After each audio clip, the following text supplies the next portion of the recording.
असफलता से सफलता, रामेश की कहानी *। एक छोटे से गांव में रामेश नाम का एक युवा रहता था। रामेश हमेशा एक औसत छात्र रहा था, लेकिन उसके सपने बहुत बड़े थे। वह एक इंजीनियर बनना चाहता था और अपने परिवार के लिए एक बेहतर भविष्य बनाना चाहता था। लेकिन जीवन की कुछ और ही योजनाएं थीं। रामेश ने अपनी 12वीं की बोर्ड परीक्षाओं के लिए कड़ी मेहनत की, लेकिन उसकी सभी कोशिशों के बावजूद वह असफल हो गया। उसकी असफलता की खबर जल्द ही गांव में फैल गई और जल्दी ही हर कोई इसके बारे में जान गया। रामेश को शर्म और हार का सामना करना पड़ा। वह अपने कमरे में बंद हो गया, दोस्तों और पड़ोसियों से बचता रहा। एक दिन उसके पिता, जो कि एक बुद्धिमान और दयालु व्यक्ति थे, ने उसके दरवाजे पर दस्तक दी। रामेश, मेरे साथ आओ, उन्होंने कहा।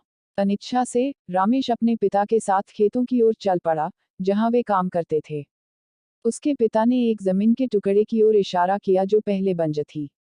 क्या तुम इस जमीन को याद करते हो? उन्होंने पूछा। रामेश ने सिर हिलाया। हाँ पिता, यह सूखी और बेकार थी। उसके पिता मुस्कुराए। बिल्कुल, लेकिन कड़ी मेहनत और दृढ़ता के साथ हमने इसे एक उपजाऊ खेत में बदल दिया। हमने इसे नहीं छोड़ा और इसने फल दिया।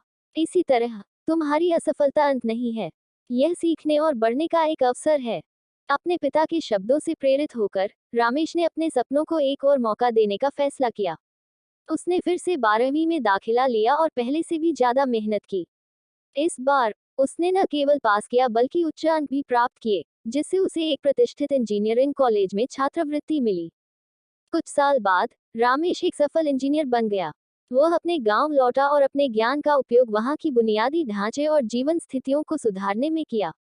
उसकी कहानी कई लोगों के लिए प्रेरणा बन गई, यह साबित करते हुए कि असफलता अंत नहीं है, बल्कि सफलता की सीढ़ी है। रामेश की यात्रा ने सभी को यह सिखाया कि दृढ़ निश्चय, कड़ी मेहनत और सही मानसिकता के साथ सबसे बड़ी असफलताओं को भी उपलब्धियों में बदला जा सकता है। उसकी 12वीं कक्षा में असफलता हार नहीं थी, बल्कि महानता की ओर उसकी यात्रा की शुरुआत थी।